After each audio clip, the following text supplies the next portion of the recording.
కాంగ్రెస్ ఏడాది పాలనలో తెలంగాణ ప్రజలను మోసం చేసిందంటున్నారు హరీష్ రావు. 6 గ్యారెంటీలు 13 హామీలు 100 రోజుల్లో అమలు చేస్తారని ఆశించిన ప్రజలకు ఒరిగిందేమీ లేదన్నారు. ప్రభుత్వం ఏర్పడినప్పటి నుంచి విమర్శించడమే పనిగా పెట్టుకున్న ప్రతిపక్షాలు మళ్లీ ఏడాది కాగానే ఛార్జ్ షీట్ అని భావ్యం కాదన్నారు మంత్రి పొన్నం. ఏడాది పాలన తెలంగాణ ప్రజల్ని నిజంగా హతాశుల్ని చేసింది. మార్పు మార్పు అంటే ఏదో మార్పు జరుగుతుందని 6 గ్యారెంటీలు 13 హామీలు 100 రోజుల్లో అమలు చేస్తారు.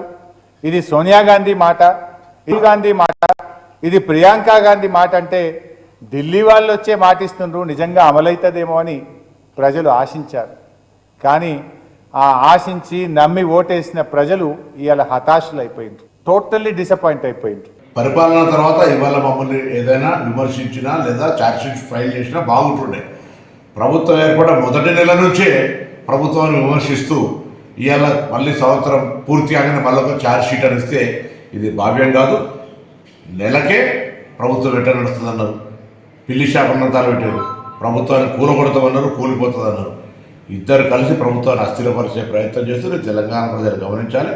తప్పకుండా వాళ్ళు ఇచ్చిన ఛార్జ్షీట్లో అంశాలు, ప్రజా సంబంధించిన అంశాలన్నింటినీ కూడా మా ప్రభుత్వం పరిశీలన చేస్తుంది. అది ఛార్జ్షీట్ కాదు, రిప్రజెంటేషన్ అనుకుని దాన్ని ప్రతిపక్ష పార్టీగా ఇచ్చిన దాన్ని మేము తప్పకుండా పరిశీలన చేసి సరి అయినటువంటి నిర్ణయాలు తీసుకోవడం జరుగుతుంది.